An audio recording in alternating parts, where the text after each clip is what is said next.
축복합니다. 내 안에 계신 성령과 함께 은사가 넘치기를 축복합니다. 제자들이 오늘 전도를 마치고 갈릴리 바다를 항해하고 있었습니다. 풍랑이 일어나죠. 폭풍우가 다가옵니다. 그때 예수님께서는 배머리에 피곤해서 주무시고 계시는 것이었어요. 제자들은 감당할 수 없는 고난 앞에 그때서야 예수님을 찾습니다. 그러고 주여 우리가 죽게 되었나이다 이렇게 얘기하는 것입니다. 예수님이 일어나십니다. 바람과 바다를 향하여 명령하시죠. 잠잠하라. 풍랑 일던 바다가 조용해졌어요. 예수님은 같은 배에 있었습니다. 멀리 계신 분이 아닙니다. 예수님이 우리와 함께 하십니다. 교회에서 여러분과 함께 합니다. 그럴 때 여러분의 인생들은 그 사실을 믿을 때 예수 이름으로 하나 되어 기도할 수 있기를 바랍니다. 그럴 때 땅이 진동하고 인생이 진동하는 것이에요. 예수님이 우리 안에 이미 와 계십니다. 예수님을 깨워야 합니다. 어떻게 해야 될까요? 삶이 힘들 때 예수님 도와주세요. 주여 우리가 죽게 되었나이다. 그러면 힘쓰고 애써서 안 되었던 여러분들 인생 가운데 주 예수 그리스도께서 일어나시면 이렇게 말씀하죠. 잠잠하라. 고난의 바다가 떠나갑니다. 빈곤의 바다가 떠나갑니다. 그러나 그 무엇보다도 여러분의 가치와 여러분의 삶의 의미는 점점 커지게 되어 있습니다. 그러므로 참된 진리 가운데 여러분들은 오직 은혜를 풍성히 누리기를 축복합니다. 예수 그리스도께서 함께하셔서 영혼이 잘되고 범사가 잘되고 강건하기를 축복합니다. 시험의 풍랑을 다스리던 예수님은 지금 어디에 계십니까? 내 안에 계십니다. 교회 안에 계십니다. 하나님이 자기 피로 사신 교회 안에 계십니다. 자, 갈라디아서 2장 20절로 내 안에 계신 예수 그리스도를 만나고 믿고 그 삶을 누리시기를 바랍니다.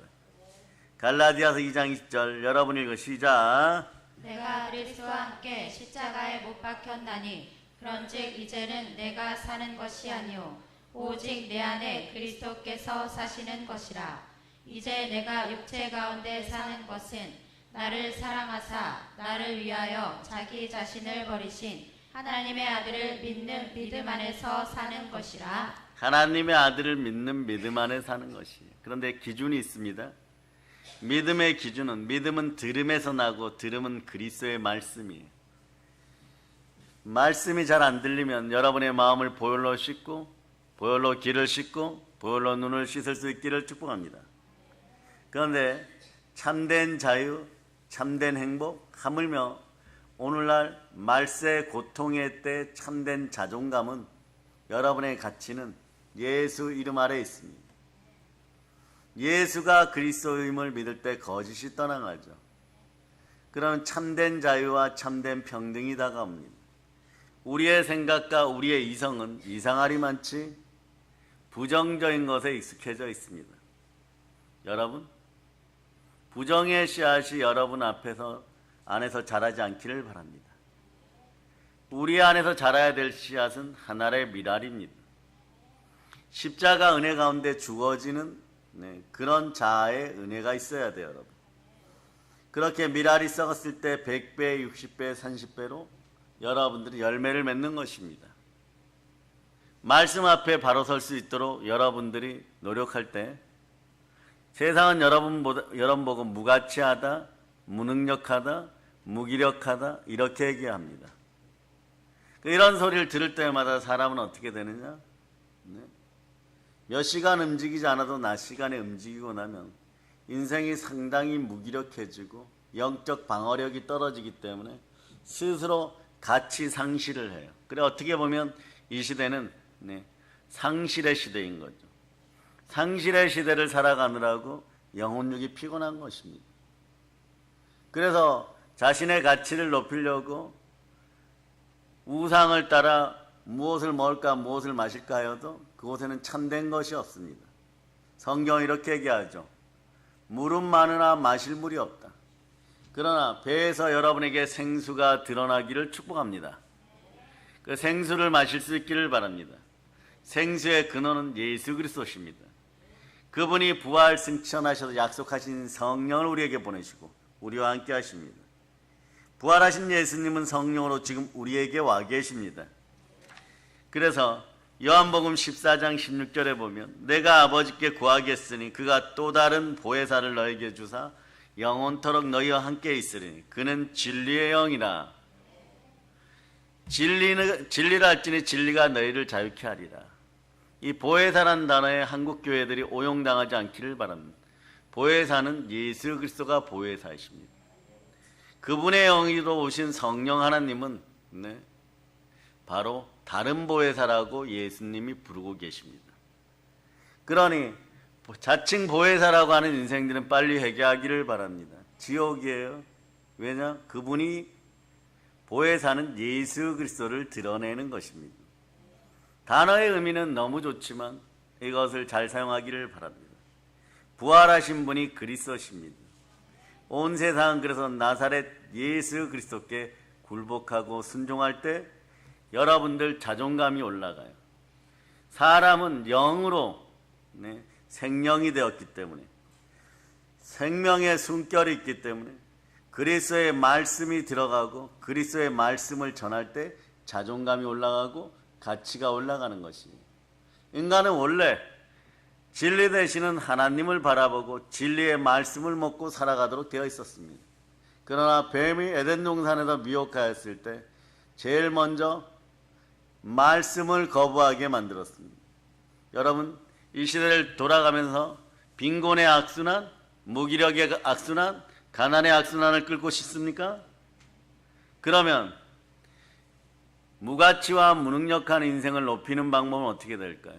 여러분들이 결심하고 어디 가서 등산을 하고 소리를 친다거나 동기부여 강사를 통해 갖고 마구 외친다거나 그런다고 해서 자존감이 회복되는 것이 아니에요.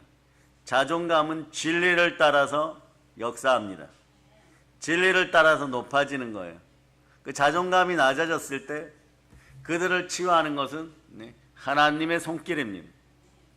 보혈로 양심이 회복되고 말씀이 들어가면 영혼의 양식이 차오르기 시작하면 말씀에 순종할 때 자존감이 올라가요.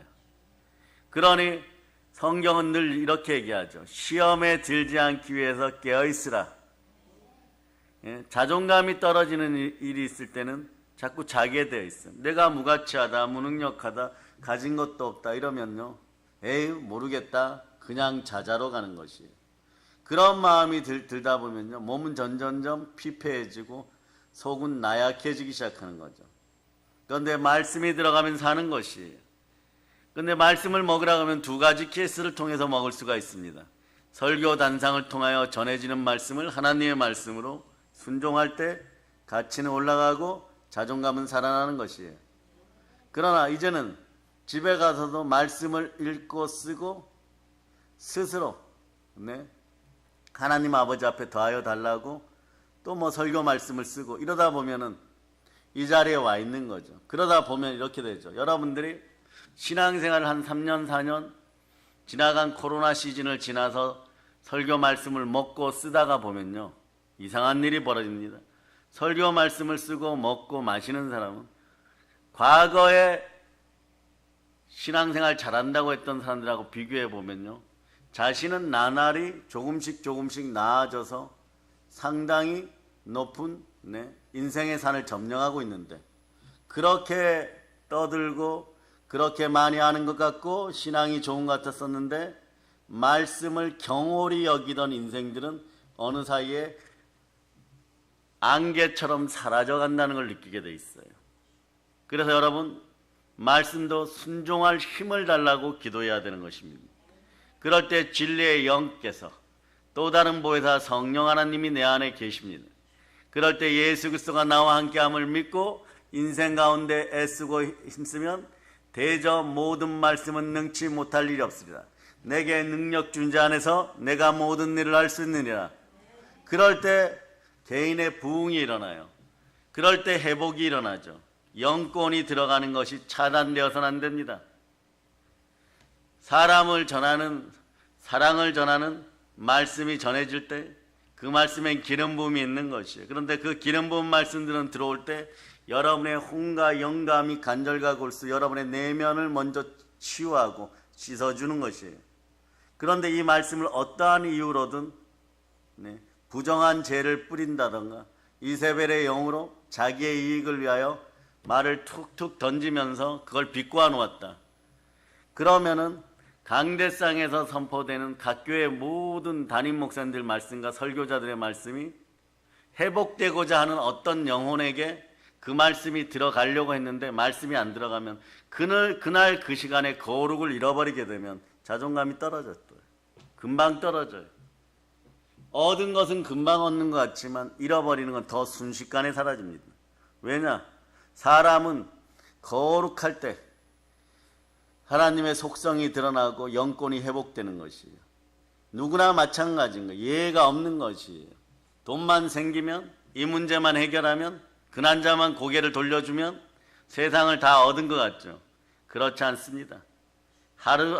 어느 순간에 하루아침에 호세아의 아내 고멜처럼 노예시장에 팔려온 자기 자신을 발견하게 될 때 남탓할 필요가 없습니다. 스스로가 그렇게 사는 것이에요. 말씀과 멀어지기 위해서 발버둥 쳤다는 것은 인생에서 회복하기를 원하지 않았다는 것이고 하나님이 함께 관여하는 인생이 되기를 바라지 않았다는 거죠. 오늘 우리는 새벽에 선지생도의 미망인을 만납니다. 잠시 잠깐이라도 기름 부음이 있었던 그 역사로 말미암아 3초의 신앙이라 그랬죠. 3초 동안 성령께서 붙들어 주셔서 엘리사 선지자께서 하나님이 기름 부음하신 주의 종이 왔을 때 다가가서 그 말씀에 이성과 상식을 넘어서서, 근데 이성과 상식을 넘어서는 일이라고 하여도 인간 세상에서 벌어지는 일은 간단합니다. 그릇 빌려오는 것입니다.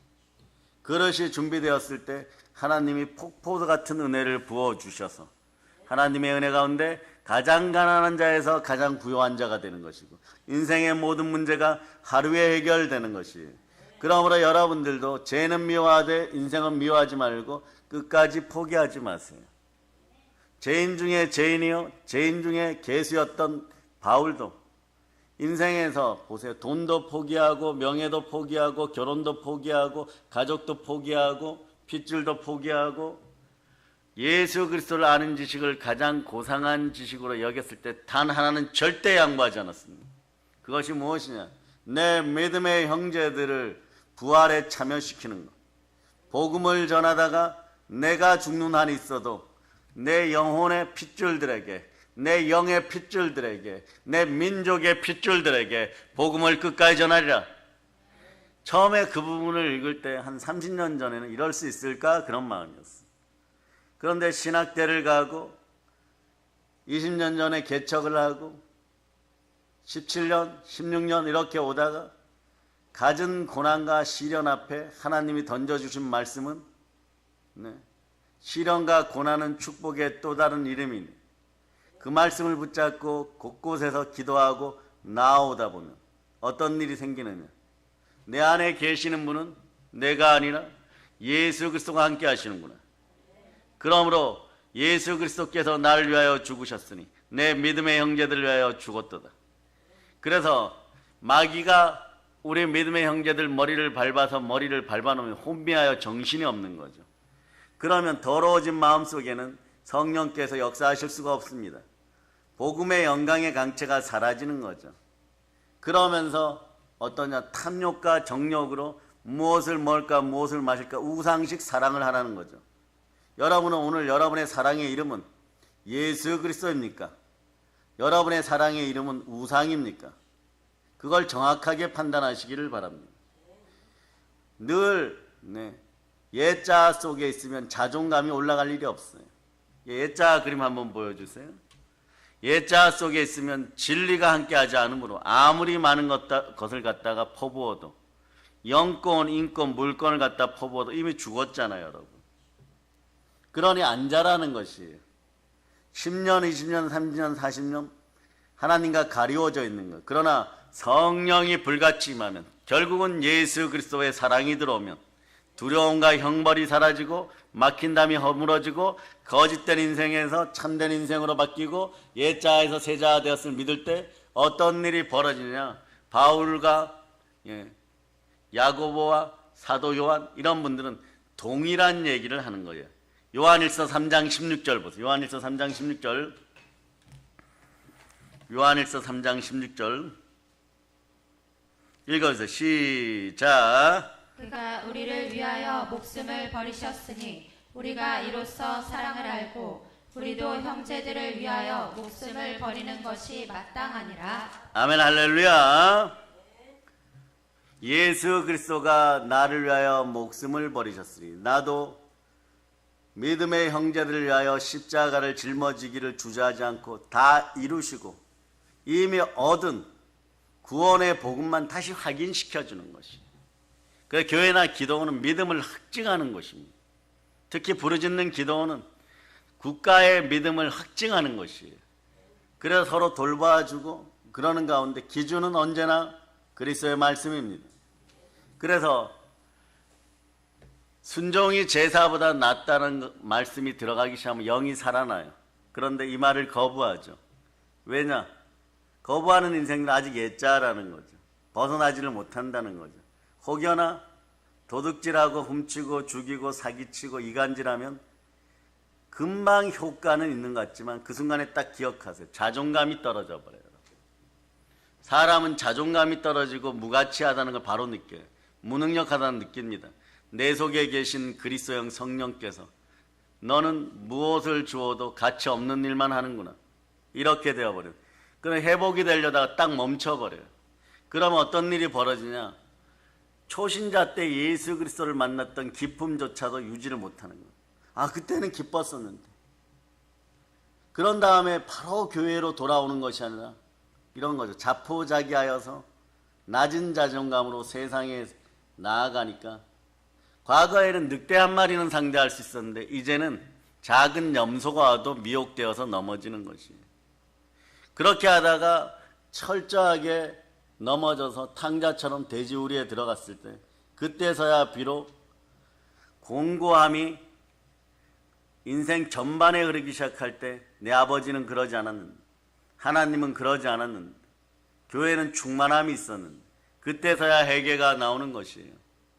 회개가 나오려고 그러면 무엇이 들어가야 되느냐. 보혈의 은혜로 양심이 씻기고 말씀에 순종할 때 비로소 부흥의 절차가 시작되어 예수 그리스도가 십자가에 못 박혀 돌아가실 때 발등에 못이 박히고 양손에 못이 박히고 옆구리 창으로 찔렸습니다. 이제는 견딜 수가 없어요. 인간 육신의 한계가 드러납니다. 이제 곧 갈 때입니다. 그런데 예수님은 마지막에 영이 살아있음을 느끼고 아버지 모든 말씀에 순종한 그 기쁨으로 우리에게 전하고 싶은 메시지가 있습니다. 생명의 숨을 쉬고 살아라. 그러면서 찢겨진 발등상 위로 흐르는 피를 보고 찢겨져 가는 손목과 손등이 조금만 견뎌 주기를 바라고 못 박힌 그 손을 가지고 그 못을 의지하여서 숨을 몰아쉬면서 마지막 힘을 쥐어짭니다. 그리고 허리를 펴고 세상은 그걸 코어라 그러고 루틴이라 그러겠지만 마지막 근육의 힘을 다하여서 일어서면서 피를 물과 함께 쏟으면서 심장에 남아있는 마지막 이생의 정욕들을 다 불태워버리면서 다 이루었다 하는 거예요. 그러고 육신을 덮고 영이 있는 저 천국으로 부활 승천하여 가시는 것입니다. 그때 작용하시는 분이 누구냐? 성결의 영이신 성령 하나님이십니다. 예수님의 탄생에서부터 죽음까지 성령님은 함께 했습니다. 그리고 모든 것을 다 이루게 하신 성령 하나님이 오늘날 보혜사로 우리 속에 계십니다. 이 거룩한 영혼들이 더 이상 이 땅에서 회파되지 않도록 기도하시기를 바랍니다. 부활하신 예수님은 다른 보혜사 성령님으로 우리 안에 와 계시기 때문입니다. 예수님께서 보내신 다른 보혜사 성령님은 영원토록 우리와 함께 하십니다. 성령 하나님이 우리와 함께 하십니다. 우리 안에 나의 영과 함께 하십니다. 그럴 때 우리는 불순종의 아들들 가운데서 은혜를 받아 오직 하나님의 은혜로 하나님 보좌 우편에 구원의 영으로, 구원받은 영으로, 부활의 영으로 함께 앉아있는 것이 에베소서 2장 자 1절로부터 3절부터 읽습니다. 시작. 그는 허물과 죄로 죽었던 너희를 살리셨도다. 그때 너희는 그 가운데서 행하여 이 세상 풍조를 따르고 공중의 권세 잡은 자를 따랐으니 곧 지금 불순종의 아들들 가운데서 역사하는 영이라. 전에는 우리도 다 그 가운데서 우리 육체의 욕심을 따라 지내며 육체와 마음에 원하는 것을 하여 다른 이들과 같이 본질상 진노의 자녀이었더니 여기의 인생에서 본질상 진노의 자녀의 인생에서 다 이루신 예수 그리스도의 영신 성령님이 함께 우리가 깨닫게 되는 믿음이 있어요. 이것이 바로 4절, 5절, 6절이고 우리의 정체성이고 기독교인의 신분이고 그 어떤 것과도 바꿀 수 없는 영원한 진리인 것입니다. 영원한 보물을 보겠습니다. 에베소서 2장 4절로부터 5절, 6절 보시겠습니다. 시작. 긍휼이 풍성하신 하나님이 우리를 사랑하신 그 큰 사랑을 인하여 허물로 죽은 우리를 그리스도와 함께 살리셨고 너희는 은혜로 구원을 받은 것이라. 또 함께 일으키사 그리스도 예수 안에서 함께 하늘에 앉히시니 땅에서 썩어서 지옥 갈 인생들을 구원하시고 함께 하늘에 앉히신 분은 예수 그리스도십니다. 그럴 때 한번 두 손 높이 들고 주여 감사합니다. 그분이 성령으로 우리 안에 계십니다. 이분은 바로 진리의 영입니다. 요한복음 14장 17절에 이렇게 얘기하죠. 그는 진리의 영이라. 세상은 능히 그를 받지 못하는 이는 그를 보지도 못하고 알지도 못합니다. 그러나 너희는 그를 아나니 그는 너희와 함께 거하시며 또 너희 속에 계시겠습니다. 우리 안에 누가 계십니까? 예수 그리스도가 계십니다. 그분의 영은 바로 진리의 영인 것입니다. 지혜의 영인 것입니다. 지식의 영인 것입니다. 무언가 부족하다고 느끼십니까? 그러면 행함 있는 믿음으로 우리 교회 젊은 집사님들 비롯하여 30, 40대 집사님들 더 열심히 전도할 수 있기를 바랍니다. 그러면 전도의 영은 진리의 영이고 진리의 영은 순교의 영일 때 하나님의 은혜가 폭발적으로 임하게 되어 있습니다. 그럴 때 여러분의 영혼 육과 사업과 환경이 자연히 살아나는 것이에요. 야고보서 2장 26절로 보면 야고보서 2장 26절 야고보서 2장 26절 자 시작. 몸이 죽은 것 같이 행함이 없는 믿음은 죽은 것이니라. 한번 외쳐보세요. 주님 감사합니다. 나의 믿음은 산 믿음입니다. 오늘부터 막 자존감이 올라가야 돼요. 여러분. 네? 인생 자존감이 올라갑니다.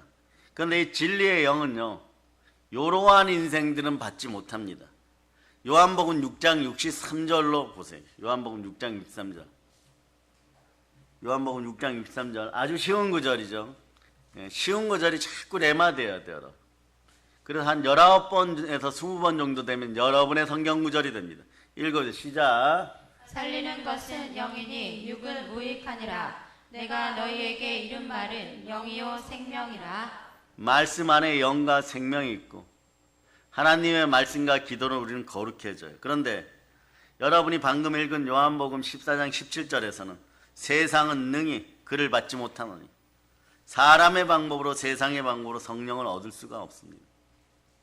여러분들이 인생을 참 열심히 살고 애쓰고 힘쓰고 기존 고정관념 속에서 열심히 살고 유교, 무속, 천주교, 이슬람, 힌두교, 불교 각종 종교의 틀 안에서 나름 도덕적으로 착하게 살았다고 하더라도 여러분 안에서 구원의 예수 그리스도가 말씀하시는 대로 여러분이 행동하지 않았다면 이것이 놀라운 사실이에요.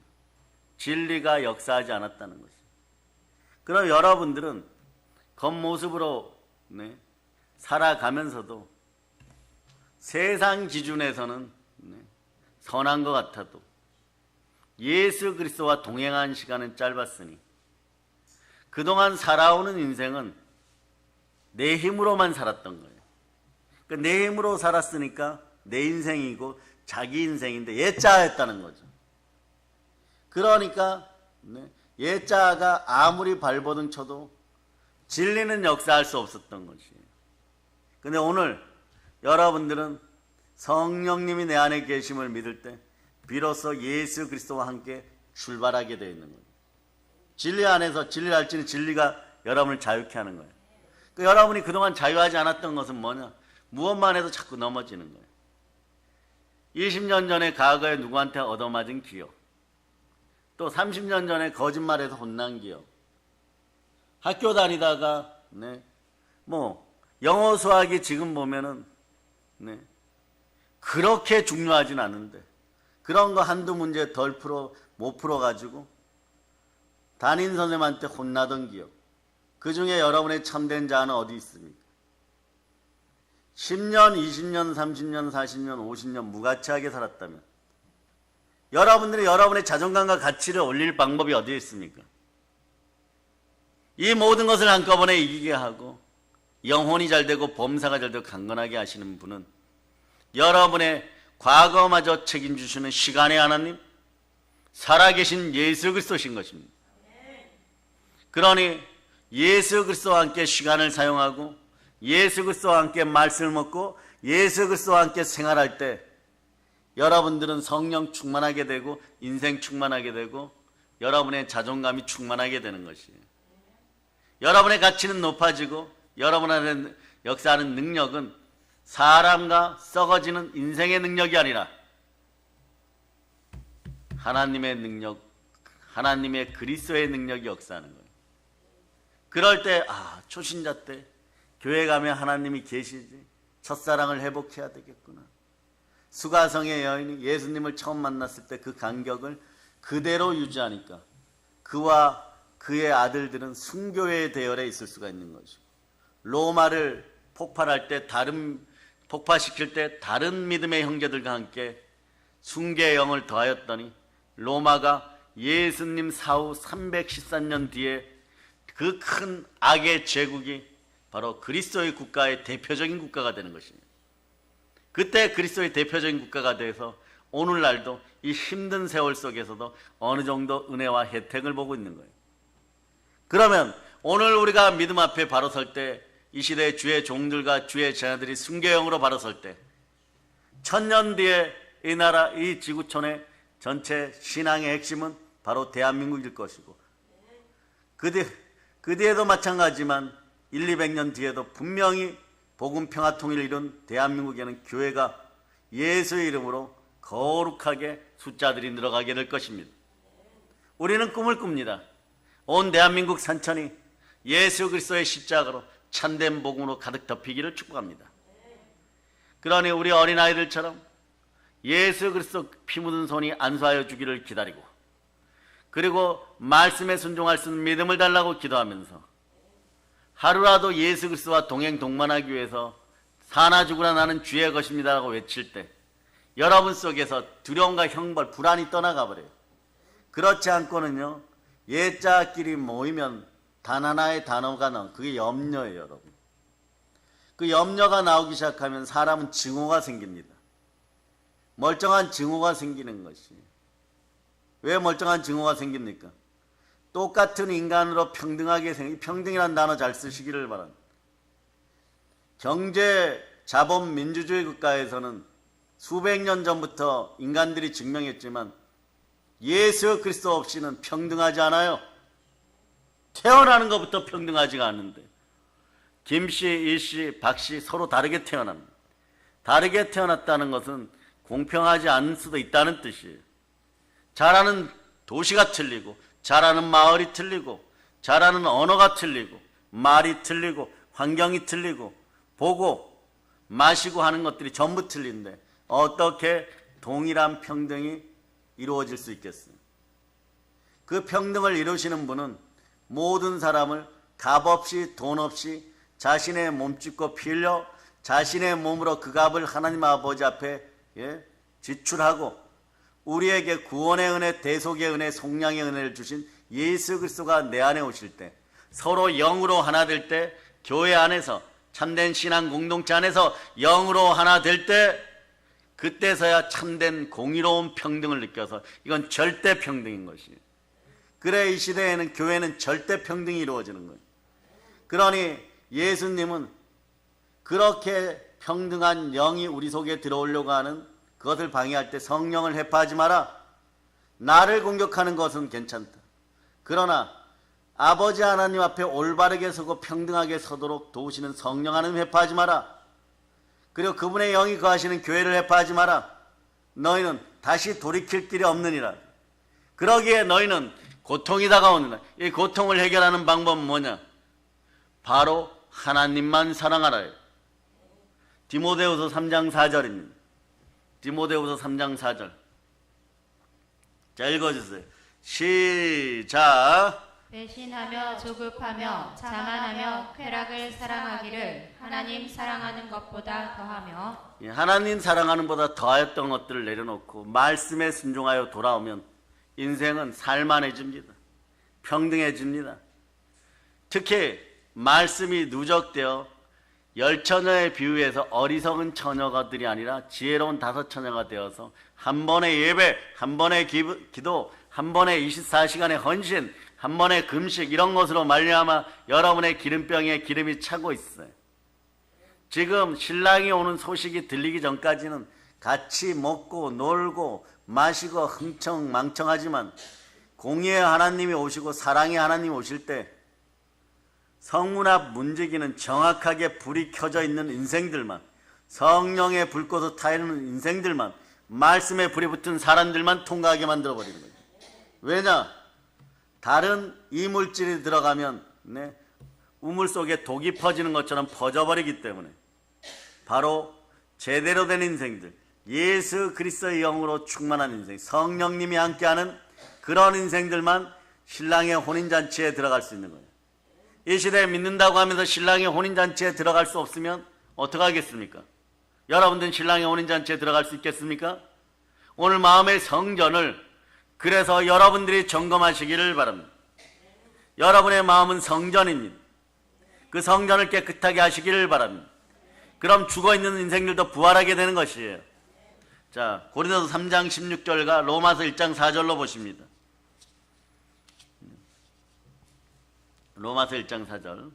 자, 여러분 읽어서 시작. 너희는 너희가 하나님의 성전인 것과 하나님의 성령이 너희 안에 계시는 것을 알지 못하느냐. 그 다음에 로마서 1장 4절입니다. 성결의 영으로는 죽은 자들 가운데서 부활하사 능력으로 하나님의 아들로 선포되셨으니 곧 우리 주 예수 그리스도시니라. 예, 우리 주 예수 그리스도십니다. 여러분 속에는 성령이 함께 하십니다. 그리스도의 영이 함께 하십니다. 한번 외쳐보세요. 나는 그리스도의 사람입니다. 로마서 8장 9절로 보시겠습니다. 여러분 부활에 참여하십니다. 로마서 8장 9절 읽어주세요. 시작. 만일 너희 속에 하나님의 영이 거하시면 너희가 육신에 있지 아니하고 영에 있나니 누구든지 그리스도의 영이 없으면 그리스도의 사람이 아니라. 내 안에 성령님 함께 하십니다. 그래서 사도행전에서 성령을 살려고 했던 사람이 있어요. 이것이 여러분에게 타산지석되고 좋은 예표가 되기를 바랍니다. 삶에 간절한 소망이 있고 간절한 묵상이 있으면요, 사르밧 가브에는 엘리야 선지자가 옵니다. 선지생도의 미망인에게는, 수냄 여인에게는 엘리사 선지자가 옵니다. 자주장사 루디아가 정성껏 예배를 드릴 때는 사도 바울이 기름 부음 받아 오게 됩니다. 구원을 소망하고 있는 간수장에는 바울과 실라가 가게 되어 있습니다. 여러분이 참된 마음으로 인생의 참된 행복을 소망하고 말씀이 역사하고 말씀에 순종하고자 하는 마음이 있을 때 이 음성이 들립니다. 몸짓고 피 흘리신 예수 그리스도의 형상과 함께 저가 채찍에 맞으면 너희는 나음을 벗네. 면역체계가 온전해지면서 들립니다. 다 이뤘다. 그 얘기는 뭐냐? 예수님이 구부리고 있다가 이렇게 일어나시는 거예요. 막 몸짓고 피 흘리고, 그때 막 온몸에 피가 눈, 코, 입, 옆구리에서만 쏟아지는 게 아니에요. 피가 굳어가고 있다가 다시 움직여 보니까 찢겨진 상처에서 손과 발에서 피가 막 솟아오르고 가시 면류관에 솟아오르는 거예요. 그때 생명의 한계가 다다랐을 때 주님 말씀하십니다. 다 이루었다. 얘들아 숨쉬고 살아라. 죄에 눌리지 말아라. 옛 죄와 사망의 법 안에 있으면 늘 정죄받느니라. 그러나 내가 다 이루었다. 너희에게 생명의 숨이 들어갈 것입니다. 그러니 마귀에게 눌려 주눅들지 말고 무가치하다고 생각하지 말고 이제 숨쉬고 살아도 된다. 순전 시령 너는 생명의 성령의 법 안에 있느니라. 이제부터는 하나님의 성령이 너희를 주관하게 될 것이다. 나는 가고 그분이 오느니라. 그분은 영이시니 너희는 가깝게는 교회에서 영과 진리로 예배드리고 그러면 하나님 아버지가 만나 주실 것이다. 너희들의 인생은 최상의 가치를 누리게 될 것이다. 이것이 기독교의 힘이고 능력인 것이에요. 왜냐? 참된 신앙이기 때문에 그렇습니다. 참된 신앙은 누군가 날 위하여 철저하게 하나에서부터 백까지 영원토록 희생하였기 때문에 이루어지는 신앙입니다. 그 신앙의 증표는 바로 부활인 것입니다. 모든 것에 믿을 수 있는 증거를 주신 우리 주 예수 그리스도는 영원히 송축받을 우리의 하나님이십니다. 우리는 그분의 이름으로 아버지 나라에 들어가서 해의 부활 속에 해의 영광을 누릴 수가 있는 것입니다. 그래서 아버지 하나님 하나만 보십니다. 우리 마음이 보혈로 씻기어서 예수 그리스도 영이 있는지 없는지만 보고 부활을 판단하십니다. 자, 로마서 8장 11절 보세요. 내 안에 부활의 영으로 충만하기를 축복합니다. 읽어주세요. 시작. 예수를 죽은 자 가운데서 살리신 이의 영이 너희 안에 거하시면 그리스도 예수를 죽은 자 가운데서 살리신 이가 너희 안에 거하시는 그의 영으로 말미암아 너희 죽을 몸도 살리시리라. 아멘 할렐루야. 사도행전에 성령을 돈 주고 살려는 인생들이 있었어요. 인본주의자들은 이게 가능하다고 생각하죠. 그래서 가끔씩 보면 저희 교회도 원장님이 사역하는 모습만 훔쳐보려고 오는 인생들도 있었어요. 그래서는 안 됩니다. 빌립 집사가 전도했습니다. 빌립 집사가 전도를 어디서 사마리아에 했어요. 사마리아가 전도 폭발이 일어났어요. 그런데 아직까지 성령의 역사가 크게 일어나지 않을 때 교회 질서를 따라 베드로와 요한 사도를 초청합니다. 다 되는데 마지막이 안 된다는 영권은 차이가 있습니다. 어떤 분은 돈 버는 은사가 있어요. 어떤 분은 전도하는 은사가 있어요. 어떤 분은 기도하는 은사가 있어요. 빌립 이분은 전도에 타고난 달인이었습니다. 세상 표현으로 거의 신의 영역에 있었겠죠. 사마리아 전역을 전도 폭발시켜버립니다. 그런데 방언의 은사가 임한다든가 통변의 은사가 임한다든가 믿음의 은사가 임한다든가 지식의 말씀이나 지혜의 말씀의 은사가 임하는 그런 역사는 짧은 거예요. 그러니 베드로와 요한 사도를 질서를 따라 불렀을 때 이분들이 기꺼이 가서 협력합니다. 모든 것이 협력하여 조화롭게 선을 이루는 거예요. 성령의 역사 크게 이르면 시몬이라는 사람이 사도들이 안수하는 것을 보고 돈을 가져와서 하나님의 능력을 사려합니다. 사도행전 8장 19절이죠. 이 권능을 내게도 주어 누구든지 내가 안수하는 사람은 성령을 받게 하시오. 베드로가 이렇게 책망합니다. 자, 사도행전 8장 펼쳐져 있죠. 20절로부터 22절까지 읽어주세요. 20절로부터 22절까지 여러분 읽어주세요. 시작. 베드로가 이르되 내가 하나님의 선물을 돈 주고 살 줄로 생각하였으니 내 은과 내가 함께 망할지어다.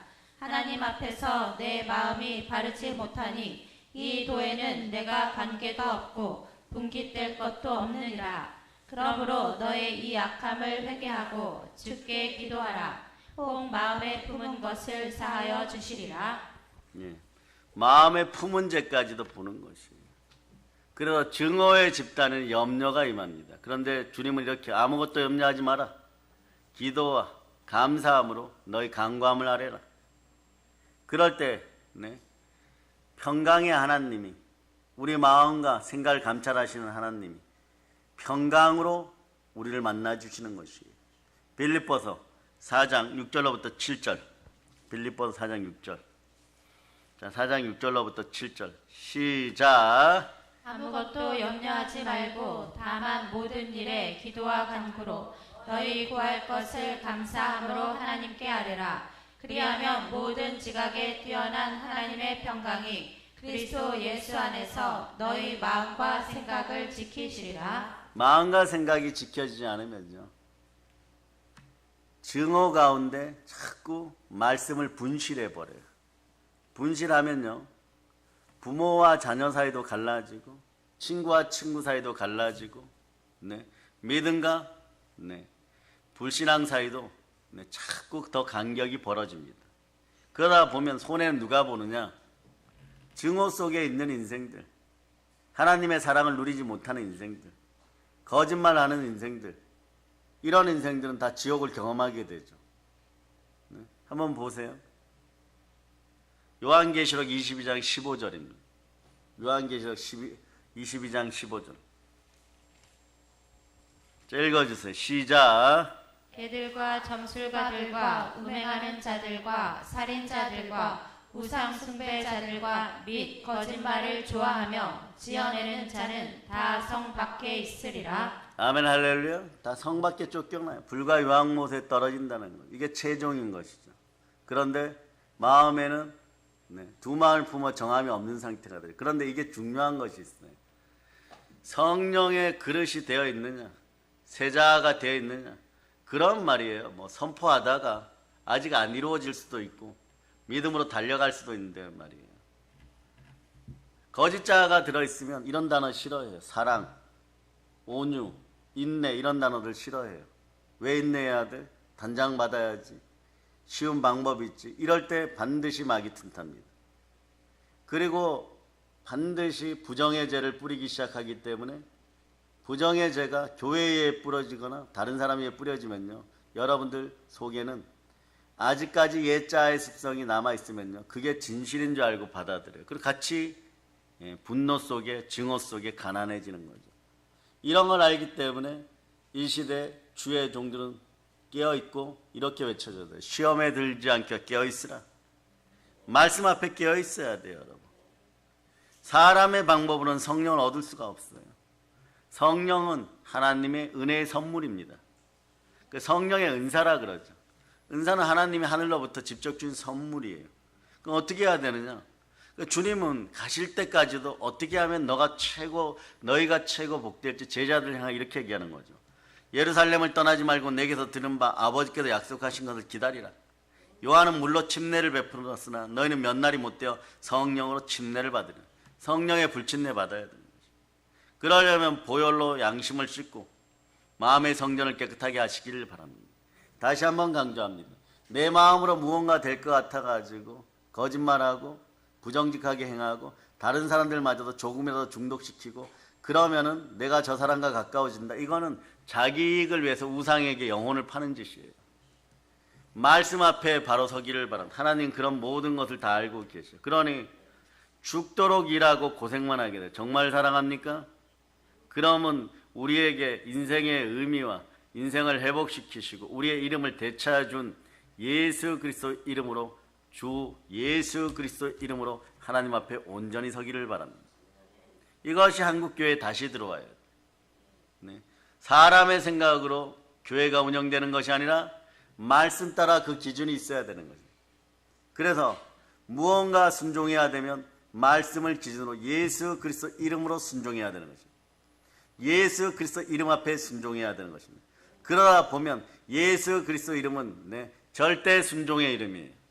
그래서 여러분들이 적당히 98% 순종하면 보혈이 이렇게 얘기합니다. 2% 마주 채우세요. 그럴 때 여러분들의 옛자가 이러죠. 사람이 어떻게 100% 거짓말도 안 하고 말씀만 먹고 사는, 여기서 조심해야 돼요, 여러분. 그냥 말씀에 순종하라 그랬지 100% 거짓말 하지 말라라고 말씀이 얘기한 적도 없고 강대상이 얘기한 적도 없어요.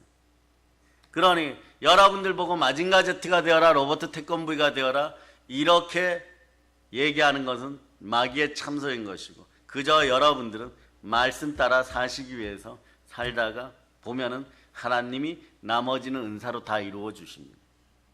어떻게 신앙이 말이에요. 세자가 되어서 3살짜리 갓난장이처럼 순전한 젖 먹는 아이가 이미 성숙한 신앙, 그리스도 향기가 펄펄 흘러넘치는 100%의 신앙들을, 그리고 다자람 고난 가운데 있었던 바울이나 베드로나 사도 요한 같은 믿음이 나오죠. 안 나옵니다. 안 나올 때 두려워하지 마세요. 그러나 예자는 이미 다자란 20살 이상의 어른의 모습이기 때문에 여러분의 판단 기준은 아이러니하지만 이생의 자랑, 육체의 정욕, 안목의 정욕이어서 영혼이 잘되고 범사가 잘되고 강건하게 하시는 예수 그리스도조차도 제대로 내 마음속에 못 담고 있는데, 그 눈으로 더 온전해지고 부요해지고 충만해진 분들을 보니까 시기, 질투와 증오가 일어나는 거예요. 그러고 이렇게 얘기하죠. 하나님, 저는 최선을 다했는데 왜 저에게는 안 주시고 김집사, 이집사에게만 줍니까? 이렇게 되는 거죠. 이때 여러분 두 손 높이 들고 이렇게 외치세요. 주여, 믿음 주시옵소서. 그리고 나면 이렇게 외쳐야 돼요. 성령의 불이 임하도록 기도해야 됩니다. 성령의 기름 부음은 기도의 양과 부르짖는 양에 비례한다고 했습니다. 어떤 것이 기도의 질입니까? 1분 딱 기도하고 책 제목만 딱 보고 500페이지가 넘는 책 안에 있는 그 내용을 전부 다 알겠습니까? 그럼 여러분들은요, 내일 단장 부자 되어야 돼요. 돈 버는 방식 제목만 보고 어마무시하게 재벌되는 방법이 나와 있는 책들을 순식간에 한 100권을 읽어버릴 수가 있습니다. 그런 짓들을 하지 마세요. 하나님은 결코 업신여김 받지 않습니다. 예수 그리스도의 이름은 충신과 진실이고 신실입니다. 회개하라고 외치는 강대상이 있어서 행복한 교회, 말씀에 순종하라고 외치는 교회가 있어서 행복한 교회, 시험에 들지 않기 위해서 깨어있으라고 하는 교회가 있어서 행복한 교회, 나의 영적 호적이 어디에 있는지를 정확하게 알고 회복이란 무엇인지를 알아야 됩니다. 회복은 부흥을 바탕으로 일어나는, 부흥이란 내 마음이 예수 그리스도로 충만하여 질적인 부흥이 일어나고 그리고 양적인 팽창이 오병이어처럼 일어나는 것이에요. 오늘 이 밤에 저와 여러분들이 들려 올라갈 때 이분들 중에서 단 한 분이라도 저 영광스러운 헤어 영광에 들어간다면 저는 목회에서 크게 성공한 사람입니다. 3만 명의 인생들이 들려 올라가도 천국 언저리에 5, 6명 들어간다는 비합리적 통계가 나왔을 때 대한민국은 비웃었지만 그 다음에는 코로나가 들이닥쳤습니다. 그리고 실감했습니다. 기근과 역병과 전염병 경제 한난이 다가올 때 고난 가운데 그 누구도 온전하게 설 수 없다는 것을 대형이든 중형이든 소형이든 알았습니다. 그러면 여러분들은 어떤 인생이 되어야 됐습니까? 누구든지 그리스도 예수 안에 있으면 새로운 피조물이라. 이전 것은 지나갔으니 보라 새 것이 되었도다. 그러고 외치세요. 나는 성전입니다. 부활에 참여합니다. 또 여러분의 마음의 성전을 누가 해파한다고 생각해 보세요. 여러분의 이성과 여러분의 상식은 어떤 마음이겠어요? 이런 마음이 들어요. 고린도서 3장 17절입니다. 고린도서 3장 17절. 자, 읽어주세요. 여러분 읽어주세요. 시작. 누구든지 하나님의 성전을 더럽히면 하나님이 그 사람을 멸하시리라. 하나님의 성전은 거룩하니 너희도 그러하니라. 거룩에 힘쓸 수 있기를 바랍니다. 무엇으로 거룩해집니까? 자, 하나님의 말씀과 기도로 거룩해지는 것이. 디모데전서 4장 5절로 보십니다. 디모데전서 4장 5절. 자, 읽어주세요. 시작. 하나님의 말씀과 기도로 거룩하여짐이라. 하나님의 말씀과 기도로 거룩하여지는 것입니다. 이 사실을 알려주시는 분이 누구십니까? 우리 요한복음으로 여행을 가볼까요? 거기서 이 사실을 알려주는 분이 있어요. 요한복음 14장 19절로부터 20절 보시겠습니다. 14장 19절로부터 20절. 여러분 읽어주세요. 시작. 조금 있으면 세상은 다시 나를 보지 못할 것이로되 너희는 나를 보리니 이는 내가 살아있고 너희도 살아있겠음이라. 그 날에는 내가 아버지 안에 너희가 내 안에 내가 너희 안에 있는 것을 너희가 알리라. 예수님께서 내 안에 있는 것을 누가 가르쳐 줍니까? 성령님이 알려주십니다. 성령님이 내 안에서 알려주는 거예요. 여러분들이 얼마나 복되었는지 아십니까? 오늘은 어제 경제 뉴스를 조금 보았기 때문에 이 시대는 많은 사역자들이 얘기하지만 믿는 분이나 믿지 않는 분들이나 인생의 자존감이 떨어진다는 거예요. 자꾸 무가치하다, 무기력하다, 갈등 사이에 있는 거예요. 그러니까 선하게 대해주고 착하게 대해주면 이용하려고 그러죠. 그러는 것은 뭐냐? 자기 자존감이 약해서 그런 거예요. 그러니 여러분들이 그러죠. 사기치고 도둑질하는 인간들은 여러분한테 사기치고 도둑질해도 그 다음에 또 옵니다. 왜냐? 여러분이 무기력하다는 걸 알아요. 이걸 회복하는 방법은 사랑의 능력입니다. 그 사랑의 능력으로 자존감을 회복시키는 방법을 주여 좀 알려주세요. 그랬더니 성경 말씀을 쭉 주시죠. 이걸 어떻게 얻으칠까 지금 고민하고 있고 어떻게 잘 정리하여서 여러분에게 가까운 시간에 전할 수 있을까? 왜 여러분이 복받은 인생이냐? 말씀은 여러분을 포기하지 않았습니다. 예수 그리스도 여러분을 포기하지 않았습니다. 저보고 이렇게 얘기하는 거예요. 여러분이 누가 어떤 일을 하여서 자존감이 땅에 뚝 떨어졌는지 저는 잘 알지 못하지만 제 앞에 와서 뭐 고해하거나 상담을 신청하거나 그런 분들이 없죠. 왜? 맞아 죽을까 봐.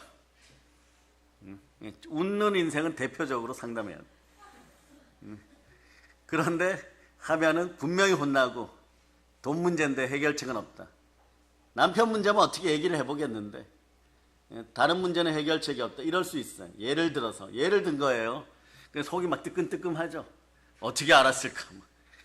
우리 목사 아시는데 지금 봐주고 있는데 야 처음부터 얘기하면 해초리로 맞는데 조금 있다가는 커다란 팔모 방망이로 암행어사 방망이로 맞는 거 아니야?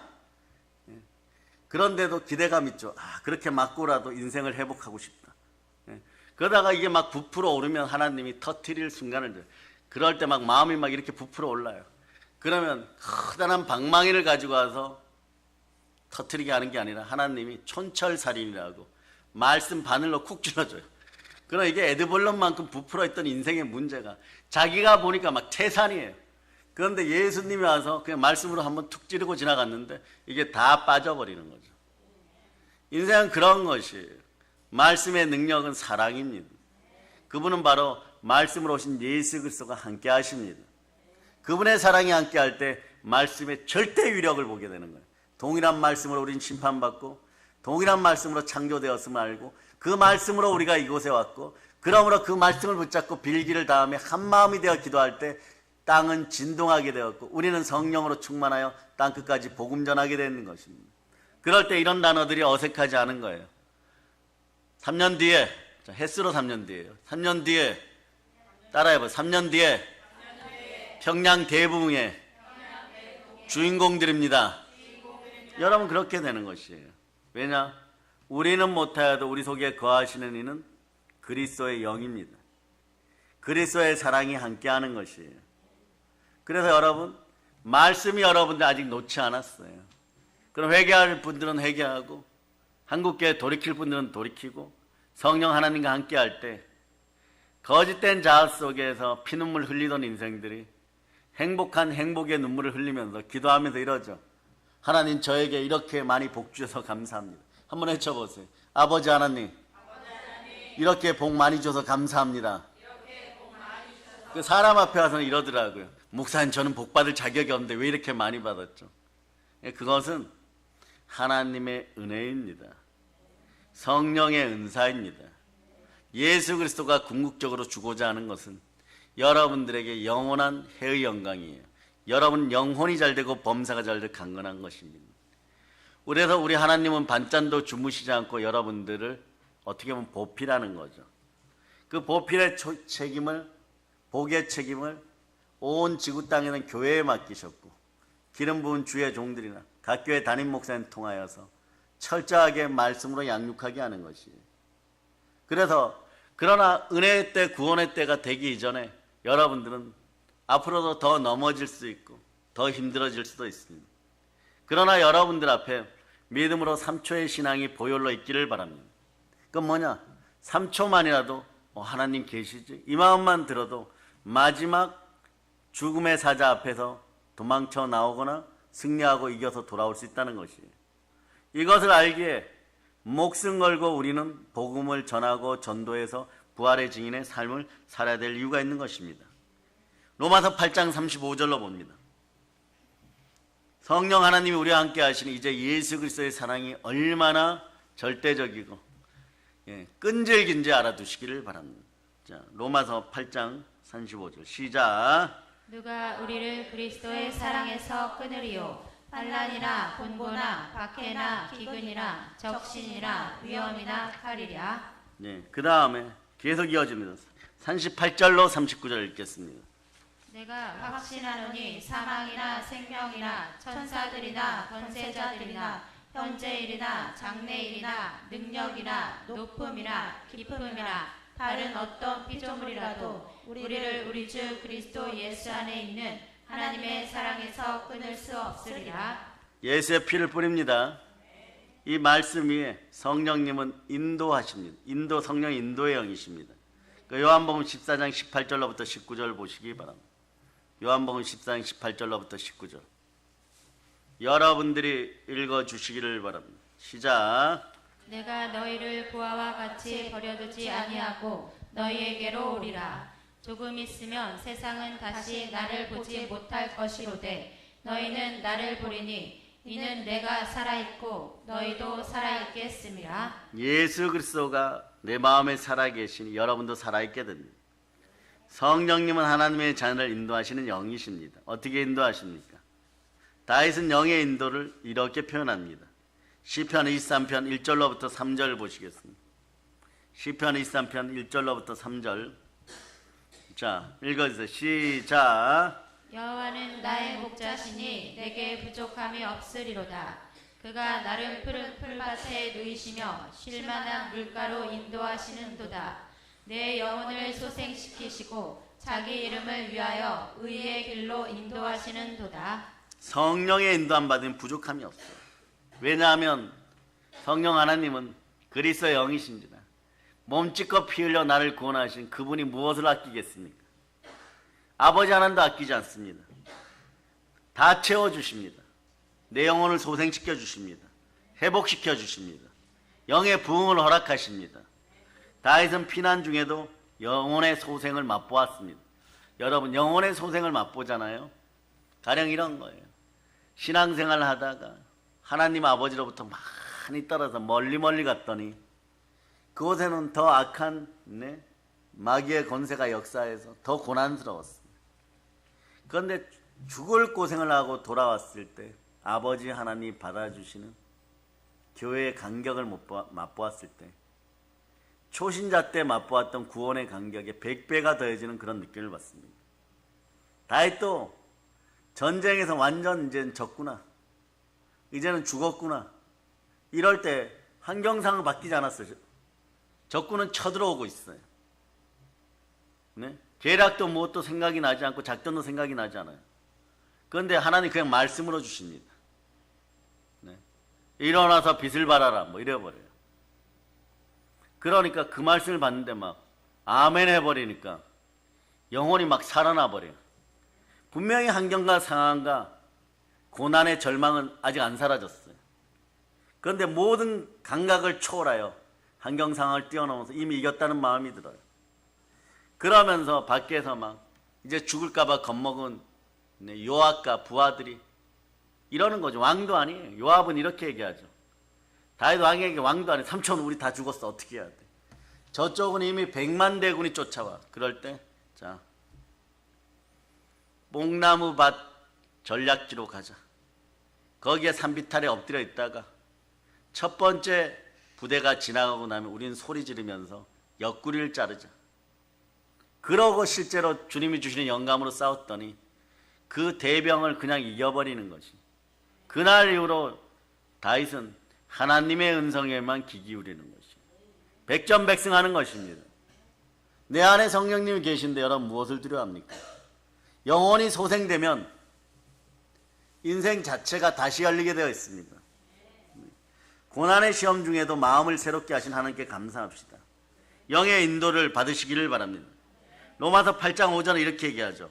영을 쫓는 자는 영의 일을 생각하나니. 로마서 8장 5절 한번 보세요. 영을 쫓는 자는 영의 일을 다시 생각. 시작. 육신을 따르는 자는 육신의 일을, 영을 따르는 자는 영의 일을 생각하나니 자, 7절 한번 읽어보자. 7절. 생각은 하나님과 원수가 되나니 이는 하나님의 법에 굴복하지 아니할 뿐 아니라 할 수도 없음이라. 아멘 할렐루야. 네. 감정의 평안이 아니라 영의 평안이에요. 감성만 추구하다가는 여러분 인생 자체가 비굴해집니다. 가난해지죠. 주의 종들은 사실 무엇을 먹을까 무엇을 말까 염려하지 않아요. 여러분들 가끔 한국교회, 특히 한인 디아스포라 교회, 제주도에 있는 몇몇 교회들, 네. 몇 사람 교회에서 자신의 역할들을, 섬김의 역할들을 제대로 표현을 못하고 있는 분들이 있는데, 그분들이 혹시나 오늘 들으시면 아시기 바랍니다. 각 교회 담임 목사님들, 주의 종들은 그냥 하나님이 먹이십니다. 아무것도 없는 것 같아도 언제나 있습니다. 무명한 것 같아도 유명한 것이, 넘어지는 것 같으나 결코 넘어지지 않습니다. 왜냐하면 예수 그리스도가 우리를 절대 포기하지 않습니다. 네. 영의 평안은 하나님이 주시는 평안이에요. 그 평안은 전쟁터에서도 있습니다. 사울이 3,000명을 데리고 들염소 바위 옆에서 다윗이 숨어있던 피난처를 수색합니다. 사울이 피곤해서 잠이 들었어요. 다윗은 그 깊은 동굴에 숨어 있었는데, 다윗은 이렇게 얘기하죠. 마음이 평안하니까 내가 손을 들어 여호와의 기름 부음 받은 자 내 주를 치는 것은 여호와께서 금하시는 것이니 그는 여호와의 기름 부음을 받은 자가 됩니다. 세상에 쫓기는 자들은요, 바로 어떤 기회가 왔을 때 하나님의 말씀을 저버리고 행악을 저지를 것입니다. 그러나 영혼이 잘 되는 사람들은요, 이렇게 얘기합니다. 사무엘상 24장 15절.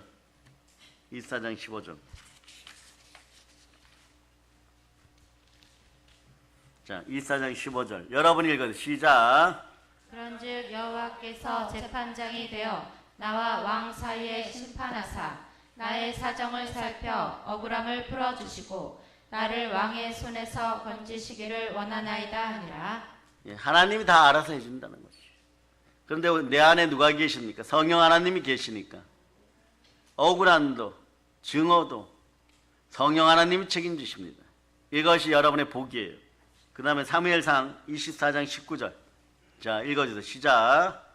사람이 그의 원수를 만나면 그를 평안히 가게 하겠느냐. 내가 오늘 내게 행한 일로 말미암아 여호와께서 내게 선으로 갚으시기를 원하노라. 성령으로 충만하면 베드로 사도의 고백이 나옵니다. 내가 사람을 두려워할까 보냐 영혼마저 멸하시는 하나님만 두려워하노라. 피난과 환난 중에도 성령의 평안을 누리는 거예요. 고난 중에도 여러분 샬롬의 평강을 누리는 것이. 왜냐하면 하나님의 은혜가 함께합니다. 동영상으로 예배드리는 분들을 통하여 수많은 한인 디아스포라 교회 성도 여러분, 그리고 우리의 성도 여러분, 요즘 삶이 어떠세요? 힘드십니까? 인생의 상처, 우상의 상처로 고통스럽습니까? 성령의 인도를 받으면 상처가 상처되지 않습니다. 상처가 은혜가 됩니다. 핍박과 비난이 하나님의 영광이 되는 것이. 그럴 때 비로소 우리는 이렇게 얘기하면 은혜가 깊도다. 사랑하는 여러분, 예수님도 십자가에 피 흘림이 있었기에, 상처가 있었기에 부활의 영광이 있는 것이에요. 우리의 인생의 고난 가운데 삶에서 상처가 있을 수 있습니다. 그러나 주를 만나면, 예수 그리스도를 만나면, 보혈을 만나면 영광이 되는 것이에요. 성령님이 함께 하시면 축복의 영광입니다. 그래서 성령님이 영광의 영인 것입니다. 그래서 성령이 이렇게 얘기합니다. 그가 찔림은 우리의 허물 때문이요 그가 상함은 우리의 죄악 때문이라. 그가 징계를 받으면 우리는 평안을 누리고 그가 채찍에 맞으면 우리는 나음을 받았도다. 한번 외쳐보세요. 예수 피로 나는 나음을 받았도다. 자, 두 손 높이 들고 성령님 감사합니다. 여기 이 구절을 선물로 드리고 말씀을 은혜롭게 정리할까 합니다. 베드로전서 4장 14절이에요. 여러분 상처 가운데 있습니까? 지옥 가운데 있습니까? 인생이 모욕스럽습니까? 영광의 영이 함께합니다. 그 고난의 값마저도 횟수대로 갚아주십니다. 아멘 할렐루야. 다만 한계를 넘어서는 십자가의 사랑을 받을 자다. 보혈로 인칩니다. 자, 한번 읽어보자. 시작. 너희가 그리스도의 이름으로 치욕을 당하면 복 있는 자로다. 영광의 영 곧 하나님의 영이 너희 위에 계심이라. 아멘 할렐루야. 십자가의 은혜는 성령의 인도하심 따라 이루어집니다. 십자가의 은혜가 임하면 모든 것에 순종하여 말씀이 여러분을 돕습니다. 말씀이 여러분을 돕는 인생들이 되면 영혼이 잘 되고 범사가 잘 되고 강건합니다. 이 아름다운 소식을 복음으로 땅끝까지 전합시다. 안 전하고 싶어도 여러분 전하게 되어 있습니다. 왜냐? 여러분은 성령의 그릇이요, 성령의 구조요, 이것도 축복합니다. 진리의 말씀의 아들들이요, 사랑의 자녀들이기 때문에 사랑의 능력이 임하여서 거침없이 복음을 전합시다. 모든 걸 예수 그리스도는 전합니다. 보혈로 얹힙니다. 자, 하나님께 영광의 박 돌리겠습니다. 찬양팀 나오세요. 주 예수 나의 산소망 띄워주시고요. 주 예수 나의